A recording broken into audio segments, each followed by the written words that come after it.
Hello and welcome to Narayana IAS. I am Pratik, your faculty for Daily News Analysis. Students, brace yourself to understand 5 most important topics from the Hindu and the Indian Express. So let's have a quick brief of the topics that we shall be discussing in today's session. The first article is taken from Indian Express, page number 11. Now in this article, we are going to understand right to be forgotten. Now the Supreme Court is hearing a case and the Supreme Court's judgment will decide whether the right to forgotten will be a fundamental right in our country. The second article is taken from Indian Express, page number 12. Now, given that a recent and major incident occurred in Delhi's old Rajendra Nagar, which led to the death of 3 students officials, we are going to understand the violation of which laws or bylaws or regulations led to the deaths of students in our country. The third article is taken from Hindu, page number 8. Now, in this article, we are going to understand the concept of OBC reservation, how the OBC reservation came into being, and the concept of creamy layer, the criteria for the creamy layer.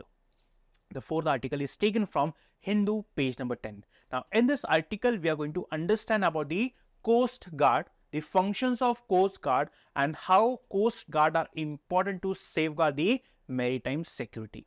The fifth article is taken from Hindu, page number 12.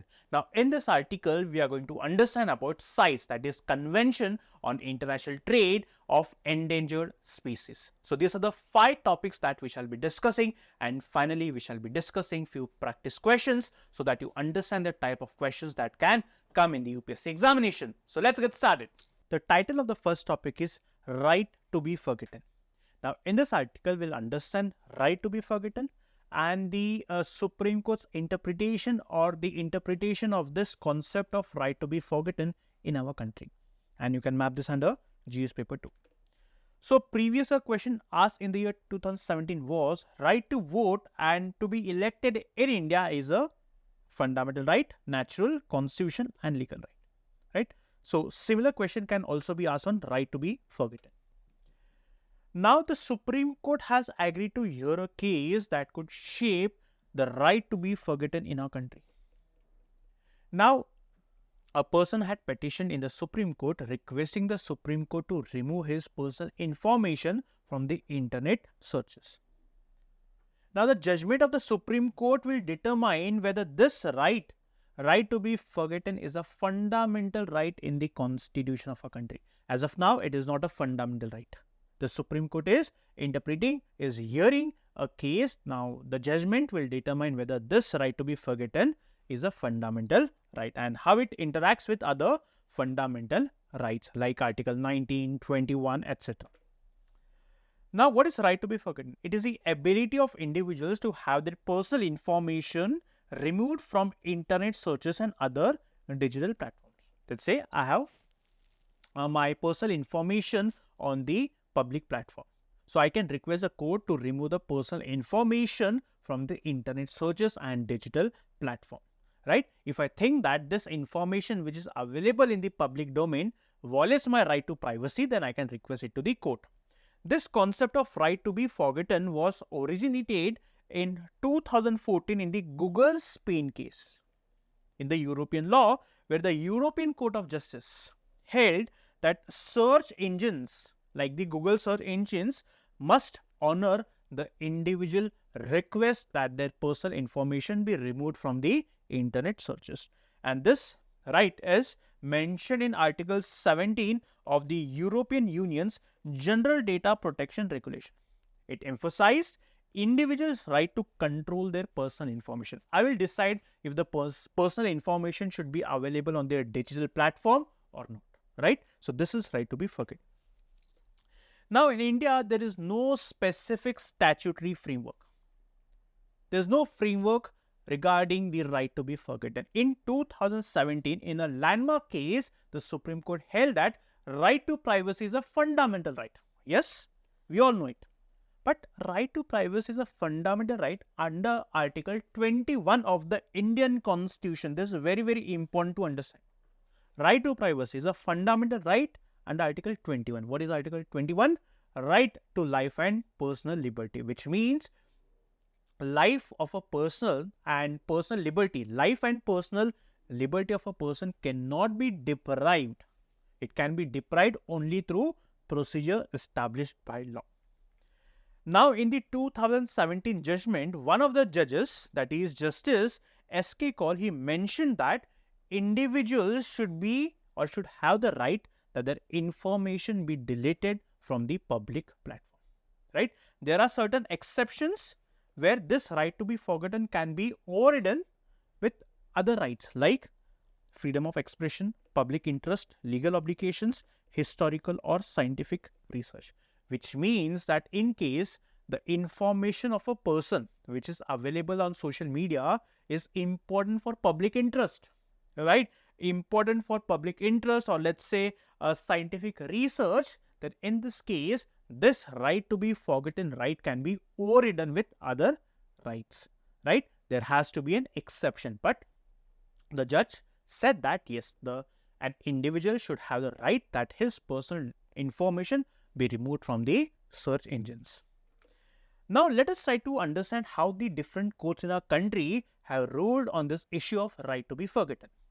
First, in the 1994 R. Rajagopal versus State of Tamil Nadu, the court highlighted that right to privacy but distinguished it from the publication of yes, right to privacy has to be maintained, but at the same time, people should have the right to access information, right? Which means people can publicize the information on the platforms, let's say the digital and print platforms.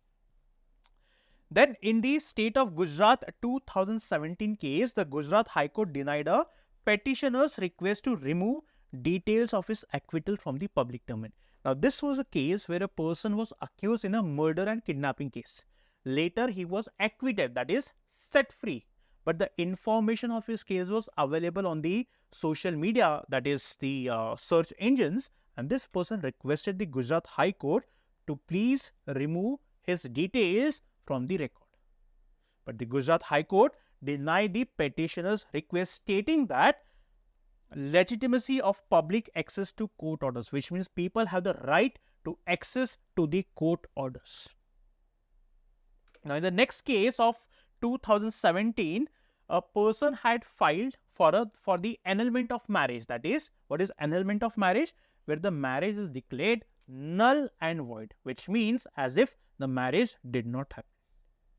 Now, this person wanted that the case of annulment should be removed from the search engines. Now, in this case, the Karnataka High Court protected the petitioner's identity in the annulment case, which means the Karnataka High Court requested the concerned authorities to remove the information about this person from the search engines, and this aligns with the Western trends of protecting sensitive information, that is, personal information. Then in that year 2021, the Delhi High Court case, there was this person called Zorawar Singh. Now, he was accused in the narcotics related case. Again, later he was acquitted. Now, this person requested the court to remove his information from the public domain. Why? Because the information related to his criminal case was actually harming his reputation. That's the reason he wanted that this information be removed, and the court allowed that this information be removed.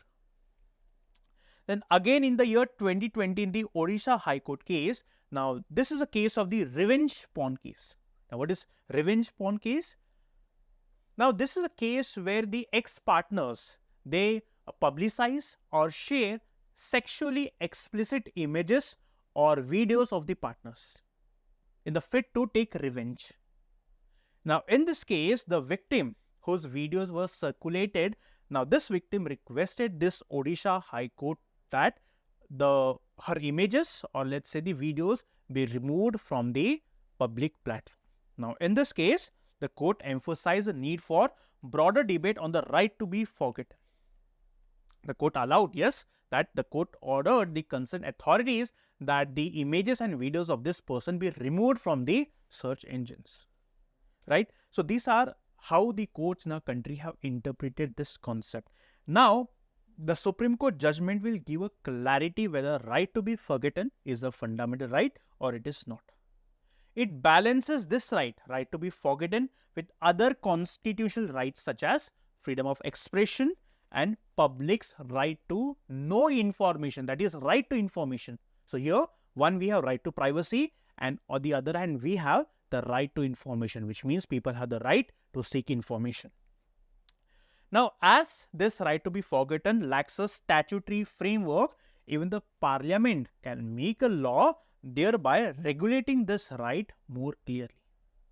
Now, this debate on right to be forgotten will address the nuanced interplay between one, you have to maintain privacy, you also need to maintain public interest. At the same time, the technological capabilities in the digital age. So, this concept is very, very important for you all to understand. I hope you understood the concept.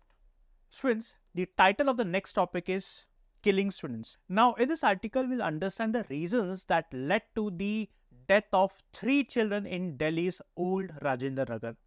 Now, students, the tragedy that occurred in Delhi's ORN did not shake the conscience of only UPSC aspirants but of the entire country. It became a national headline. I have worked in that area, first as an aspirant and then as a faculty. I can understand the pain of the students, the families, what they are going through. It's a deeply painful, students. So we'll understand the different laws, different regulations that were violated that led to the deaths of 3 students in Delhi's old Rajendra Nagar. So we'll understand about the building bylaws. We'll understand about the disaster management and urbanization in this article. You can map this under GS paper 2, governance and accountability. Now, previous question was asked in the year 2017. It's a very interesting question. What is the question? A building permitted for 3 floors while being extended illegally to 6 floors by a builder collapses. As a consequence, the number of innocent laborers, including women and children, died. These laborers are migrants of different places. The government immediately announced cash relief to the aggrieved families and arrested the builder. Give reasons for such incidents taking place across the country. Suggest measures to prevent their occurrence. So such type of questions can also be asked in the UPSC examination. So you need to know about the laws as well as the solution through which we can prevent major accidents from happening. Now we know that 3 students died in Delhi. Now students, this incident that occurred in Delhi's old Rajendra Nagar, it highlights severe failure in safety protocols and regulatory compliance. We'll understand what you mean by safety protocols and regulatory compliance. This issue or this incident also underscores broader issues like the urban mismanagement, inadequate disaster management, and the apathy shown by the political representatives. Let us understand what you mean by building bylaws that were violated by one of the coaching institutes in Delhi that led to the death of 3 children. What are building bylaws? Now students, building bylaws, there are a set of regulations and standards. They are standards, they are regulations that govern the use, construction and maintenance of buildings within a specific area or within the jurisdiction of a municipality. This is building bylaw. The objective of the building bylaws is to ensure that the buildings are safe, healthy and environmentally sustainable. This is the objective of the building bylaws. Now, these building bylaws, they cover various aspects. Now, let us discuss these various aspects one by one so that you understand what exactly are these building bylaws. Let's take the example of Delhi Building Bylaws 1983. There are different aspects covered in this bylaws. The first one is zoning. Now, a region is divided into different zones. For example, we have the residential zone wherein only residential buildings can be made, then commercial zones wherein only commercial buildings can be made, and then we have mixed zones wherein both residential as well as commercial can be made, and then we also have industrial wherein industrial buildings can be made. So every construction has to abide by this zoning norm. The second one is the height and the setback. Now, this specific maximum building height that one building can be constructed up to, and minimum setbacks based on plot size and road width. Then the third one is the floor area ratio. It regulates the ratio of total floor area to the plot area. So let's say if the plot area is 100 square feet, the floor area is the usable area. It has to be, let's say, 70 or 80 square feet, right? Then parking, it mandates the provision of parking spaces based on the building use and size. Then fire safety. So the buildings are required to install machines of fire safety equipment and adherence to fire escape norms. Then sanitation, it stipulates the number of toilets and bathrooms per unit area. Then a structural integrity, it ensures buildings are designed to withstand local climatic and seismic conditions. So this is one such example. What does it mean? It means that the building bylaws are meant for the safety of the buildings. The building should be safe, healthy and environmentally sustainable. This is the objective of the building bylaws, and it is expected that every building, residential, commercial, industrial, should abide by these building bylaws. I hope you understood what are building bylaws. They are nothing but the set of regulations and standards that every building is expected to adhere to, right?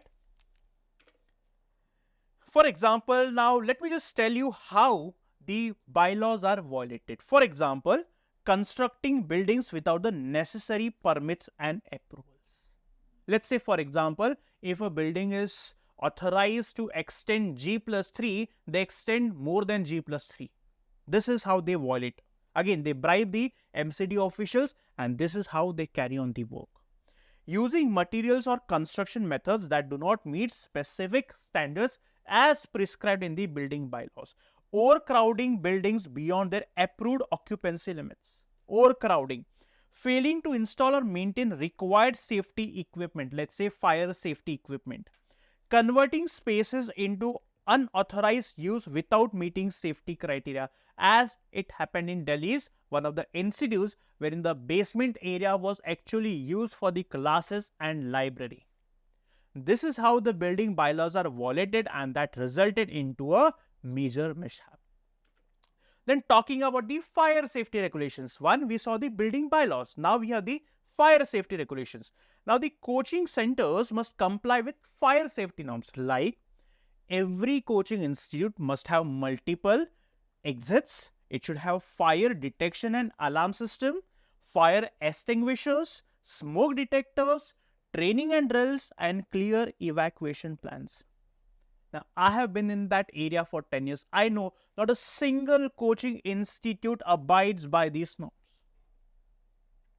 The basement's single entry exit point and the lack of emergency exits, this suggests that there is a violation of the building bylaws and the fire safety regulation. So, the Delhi Fire Service Act of 2007, this mandates that the commercial establishments like the coaching institutes adhere to specific fire safety measures. And as these conditions were not met, regulations were not met, this resulted into a major tragedy in Delhi's old Rajendra Nagar, leading to 3 deaths. This is the official number. Some people say that around 10 students have died. Now, norms, for example, norms dictate that certain areas like basement should not be used for activities like classrooms unless they meet stringent safety criteria. So, these are norms that were violated. Then we have National Building Code. One, we saw the building bylaws, the fire safety rules, regulations. The third one is the National Building Code. Now, this outlines comprehensive safety standards for buildings, including provisions for fire safety, structural safety, and access control. So, these are some of the laws that a residential or industrial or commercial establishment is expected to adhere to. And these were the laws that were violated. Now, we also need to understand about the urban mismanagement. The first one is overcrowding and unauthorized use. Now, the unchecked growth of the coaching industry in Delhi's old Rajendra Nagar. There are thousands and thousands of aspirants who study in Delhi's old Rajendra Nagar. Now, the unchecked growth of coaching industry has been so that the coaching centers are being established in the residential complexes, in the residential areas. And this is only, or this is a consequence of what? a lack of or absence of effective regulation and enforcement. The failure of regulation and enforcement is leading or is pushing or in a way allowing the coaching institutes to set up their establishment in the residential areas. Then we have the inadequate infrastructure maintenance. The reason that led to the death of 3 children was because of a drainage. Now the drainage was clogged because of mud, silts. So the water, the rainwater which should actually go into the drain was not able to enter the drain and it clogged the streets.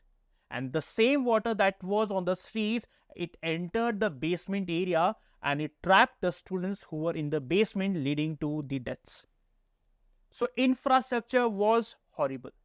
There's no infrastructure absolutely. The residents of that area were complaining since the last 10 to 15 days to clean the drainage. No one took the cognizance of it, leading to the deaths. Political dysfunction.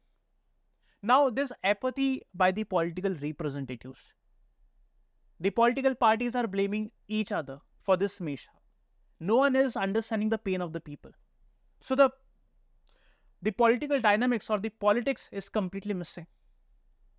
The representatives are unable to understand the need of the society. They are not able to, or they are not taking any action.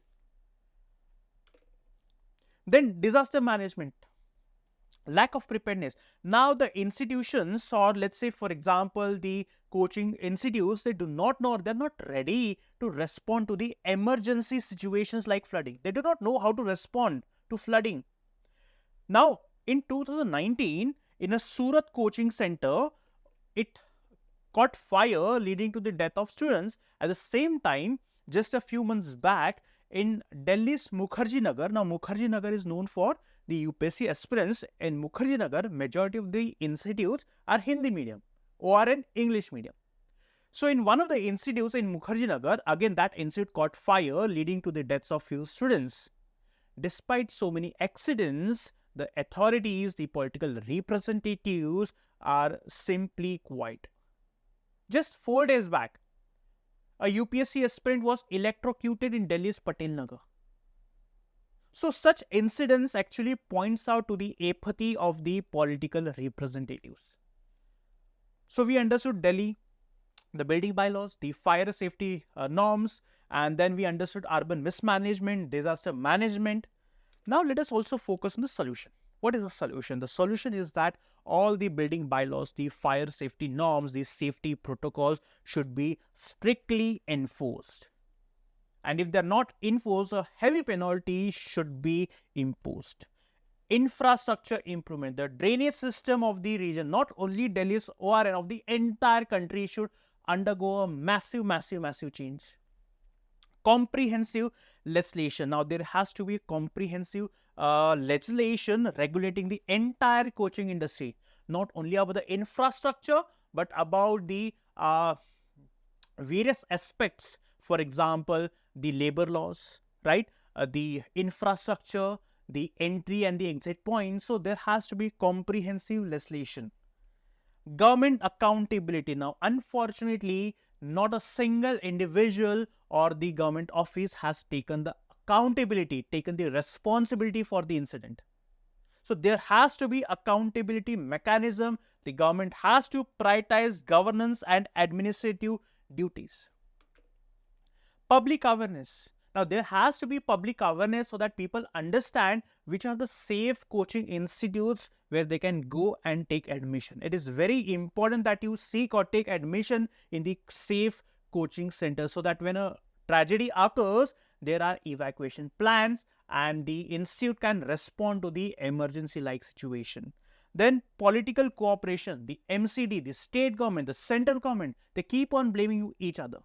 Here, it is important to forget politics and all these institutions to come together, cooperate for the welfare of the students, because the students are the future. And in case the political representatives are not enforcing the rules, then it is very important for the judiciary to intervene and make sure that all the laws are strictly enforced. So students, in order to avoid such major tragedy, it is very important that all the solutions that we have discussed should be strictly enforced. I hope you understood all the dimensions associated with this article. The title of the next topic is on reservations and the OBC creamy layer. In this article, we'll understand the concept of creamy layer and criteria for creamy layer. And you can map this under GS paper 2. Now, a previous question was asked in the year 2017. This was on the reservation of seats for the women. So, question can be asked on the reservation. Now, let us try to understand the context. We all know the Pooja Khedkar case, who was allotted the OBC. Why?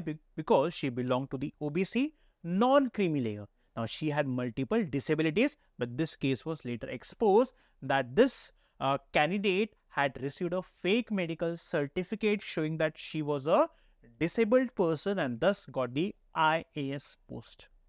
This entire issue surrounds the creamy layer in the OBC reservation. What is the OBC reservation and what is the creamy layer is something that we are going to understand. Now, Article 15 and 16, right? So, in Indian polity, please read what is Article 15 and 16. What is this? It guarantees equality and allows special provisions for the advancement of OBC, SC and ST, which means in matters of educational institutions, admission in educational institutions and public employment, right? The OBCs, SCs and STs are given reservation benefit. Now, this Mandal Commission in 1980 recommended that 27% of the seats in the college and public employment should be given to the OBCs, which means reservation to the OBCs came into being in the year 1990. And then the Supreme Court upheld this 27% reservation to the OBCs, stating that the creamy layer should be excluded from the benefits of reservation, which means the creamy layer should not get the benefit of reservation in the OBC section. Now, how do you understand if a person belongs to the creamy layer or non-creamy layer? So, for example, if the family is earning more than 8 lakh rupees from all the sources, then this person will be considered as part of creamy layer and will not get any reservation benefit. And these are the employment criteria. Now, you can please read this. So, let's say for example, if either of the parent of the candidate belongs to class 1 officer, or if both parents belong to class 2 officers, or let's say a parent is a class 2 officer but gets promoted to class 1, that candidate will not get the benefit and will be considered as part of creamy layer. Or let's say if the parents are holding the managerial position in any PSU, insurance organization, university, then that candidate will also not get the reservation benefit. Or if the parent is holding constitutional position like member of parliament, state legislature, governor, president, even their children will not get the reservation benefit. And then additional considerations. Now, apart from the incomes, the family's overall economic status like the wealth and properties will also be taken into consideration, and non-salary income will also be taken into consideration, which means here through this we need to understand which are the criteria for a candidate to get the creamy layer and non-creamy layer, right? Now, there are some exemptions. For example, agriculture income is exempted. So, if the agriculture income is, let's say, 1 crore rupees, then even in this case, the person will get the benefit of OBC reservation. Non-creamy layer service. Let's say, for example, there are certain service categories and families with lower tier government jobs, like the clerical jobs, etc., might be exempt from this particular criteria, so that the reservation should extend to as many as OBC candidates. Now, there are issues with the current system. One, people are actually obtaining the non-creamy layer certificate using fraud means, like the way Pooja Khedkar obtained by obtaining fake medical certificate, or avoiding tactics. For example, what people are trying to do is they are trying to transfer the property or wealth in the name of the relatives so that they get the reservation benefits. Or now the Rohini Commission said that 97% of the benefits given under OBC are concentrated in only 25% of the OBC communities, which means a major chunk of the OBC population is unable to get the benefit of reservation. And then there is no creamy layer concept in the SCs and STs. So if you're a member of the SC or ST, then this criteria of creamy layer is not applicable, which means the criteria of creamy layer is only applicable to the OBCs and not to the SCs and STs. I hope you understood this article. Students, the title of the next topic is Cargo Carrier Structurally Stable and Operational After Fire. This is what the Coastal Guards have said. Now, in this article, we'll understand more about the Coastal Guards, right? And this is important from the GS3 perspective. Now, this was a question asked in the year 2023 on Home Guards. So, question can also be asked on Coastal Guards. Now, what is the context? The context is that a cargo carrier. Now, what's the name of this cargo carrier? MV Maersk Frankfurt, a Panamanian flag cargo carrier. What is this carrier? It's a carrier which transports goods. Now, this carrier, it caught fire, right? It reported a major fire. Now, the Indian Coast Guard, they launched rescue operation under Operation Sahayata. It deployed 5 ships, 2 helicopters and 1 aircraft. It also used 1200 kg of dry chemical powder to control the fire. And now the cargo carrier is stable and operational. So this is the way of how the Indian Coastal Guard under Operation Sahayata had helped the cargo carrier. Now, this is the news, but you need to understand from the exam's perspective about the Indian Coast Guard. Now, this Indian Coast Guard, this will be asked in the examination, was established in 1978 through the Coast Guard Act of 1978. It is very, very important. Independent Armed Force of India. It is independent. Very, very important. It is crucial armed force responsible for search and rescue operations and maritime law enforcement. It operates under Ministry of Defence and headquarters is in New Delhi. So, what is a major function of the Indian Coastal Guard? To secure our maritime border. This is the major objective of the Indian Coastal Guard. It also is responsible for search and rescue operations. Let's say, for example, a ship of India gets hijacked in the sea. Then they carry out rescue operation. Who? The Indian Coastal Guard. Now, this Indian Coastal Guard emerged in the year 1971. The Rustomjee Committee devised a comprehensive plan for the establishment of Indian Coastal Guard. Now, for the effective command and control of the maritime security, India's maritime zones are divided into 5 regions. There are 5 regions. One, the northwest, then the west, the east, northeast and the Andaman and Nicobar Island. And the headquarter of each of these regions is Gandhinagar for the northwest, for the west, Mumbai, for the east, Chennai, for the northeast, Calcutta and for Andaman and Nicobar, Port Blair. These are the headquarters. So, what is the function of the Indian Coast Guard? One, to prevent smuggling. To ensure that the smuggling of, let's say, drugs and arms are not carried out in the high seas, right? So, it protects India's territorial waters, contiguous zone and economic exclusive zone. So, this is the territorial sea, contiguous zone and the exclusive economic zone. They carry operations within this limit. Then it also protects the marine environment. Like, for example, it ensures that the oil spillage incidents do not occur, right? Then it also supports or helps the civilian authority. For example, whenever there are floods, cyclones and other natural disasters, it helps the teams like NDRF team. Maritime security. It ensures that transnational organized crime do not occur in the high seas or for that matter maritime space, right? So, under initiatives like Sagar, what is Sagar?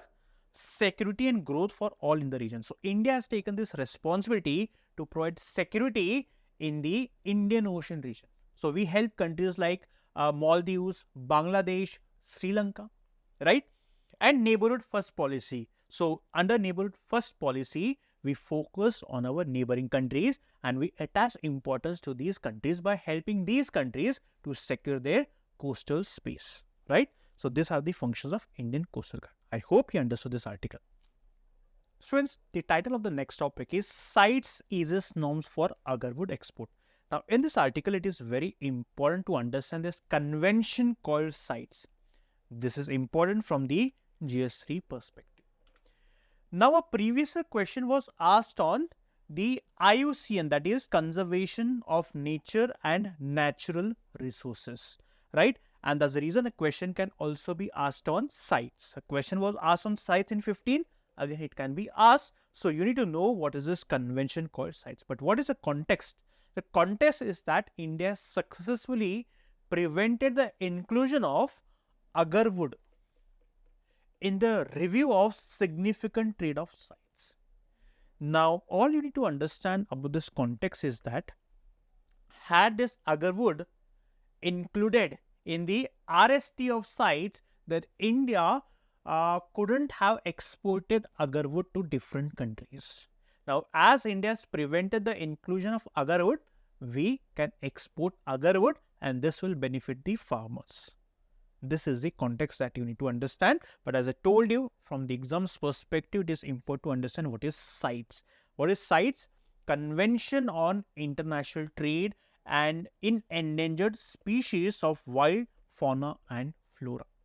It's an international agreement ensuring that international trade in specimens, species of wild animals and plants does not threaten their survival, which means trade is permitted in the species of wild plants and animals, but the trade should not threaten their survival, and it includes 38,000 species of animals and plants. The point is, the responsibility of CITES is to protect the flora and the fauna.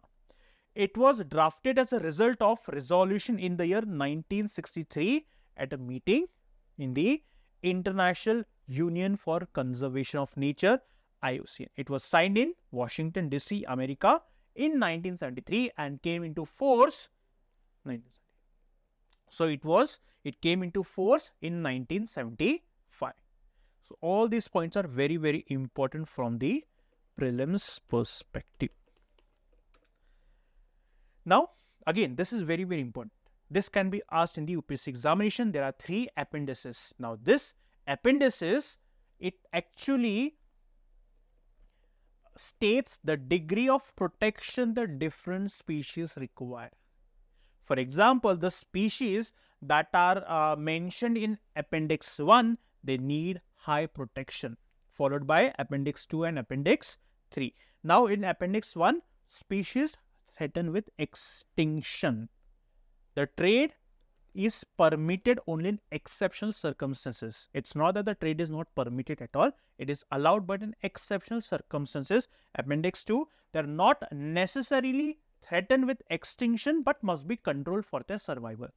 Third, that are protected in at least one country. These are the 3 appendix.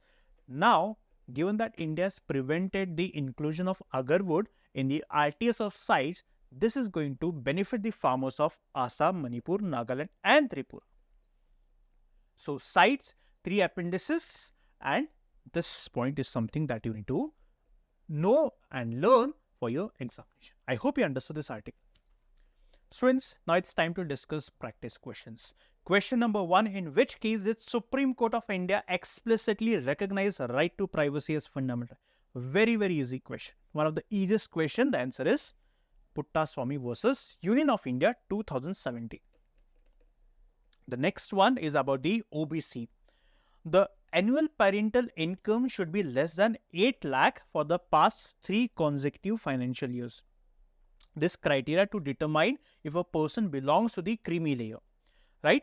Then if either parents is a class 1 officer, the applicant is considered part of creamy layer. Yes, this one is correct. This one is correct. If both parents are class 2 officers or one is promoted to class 1, the applicant is considered part of yes. Income from agriculture activities, no, it is not included, right? So, which of the following criteria are used to determine if a person belongs to creamy layer? 1, 2 and 3. So, has to be Option B. The next question is about CITES. Now, CITES is an international agreement aimed at ensuring that international trade in species of plants and animals does not vary. Correct? It was drafted at a meeting in 1963 at a meeting of members of, wrong, this is wrong, IUCN is the correct organization. Now, CITES was signed in 1973, entered into force in 1993. Yes, this one is also correct. So, 1 and 3, option B has to be the correct answer for question number 3. The next one is again on CITES. This is on the appendix. Now, species listed in appendix 1 are those that are not necessarily threatened. Wrong. Appendix 1, which means the species are threatened. Appendix 2 includes species that are threatened with extinction and trade and is permitted in only exception. Wrong. Here, trade is allowed, but it needs to be controlled. This one is also incorrect. Appendix 3 includes species that are protected in at least one country, which has asked other sites in controlling trade. Yes, this one is correct. So, option C is the correct answer. See, again, as I told you, question can be asked on the appendix, right? That's the reason it is very important that you need to know this question. Now, next question, this is on Indian Coast Guard. It operates under Ministry of Defense. Yes. Operation Sahayata and Araksha are its disaster response initiatives. Yes. Both the options are correct. So, option C is the correct answer. Now, mains question. Urban mismanagement in Indian cities often leads to tragic incidents as seen in recent deaths of 3 students in Delhi coaching center. Right? Discuss the reasons behind such urban mismanagement and suggest measures to address these issues to ensure the safety and well-being. So again, you have to start the answer in the introduction by mentioning about the recent incident in Delhi and how the incident underscores the safety norms as well as the regulation of the laws of our country. At the same time, it underscores major issues such as urban mismanagement, disaster management. Then in the body, you have to mention about the urban mismanagement, the overcrowding and unauthorized use. As I told you, because of the overcrowding, the coaching centers are establishing their institutes in the residential areas. Then the drainage system, the infrastructure is poor. Violation of the safety norms and the building bylaws like the fire safety regulation, right? And then the apathy of the political representatives. Solution, you have to ensure that you need to enforce all the laws which are meant for the safety and environmentally sustainable buildings. Infrastructure, you need to improve the infrastructure. Comprehensive legislation that should actually address the problems of the coaching institutes, and then government accountability and administrative efficiency. Public awareness, people need to know which are the coaching institutes that are safe, and then political cooperation, the local government, the state government and the central government. So again, it is very important that we need to focus on the safety regulations, effective urban management and proactive governance to ensure that such tragedies are prevented. I hope you understood how to write the mains answer. So students, that's it from our daily news analysis. I hope you understood all the 5 topics and 5 topics that we have covered. So make sure that you are revising these topics, make sure that you are writing down the points, and make sure that you are understanding these topics in a comprehensive manner so that it will help you in your UPSC examination. So students, if you want us to continue with our DNA session, then do like, share and support Narayana. Thank you so much.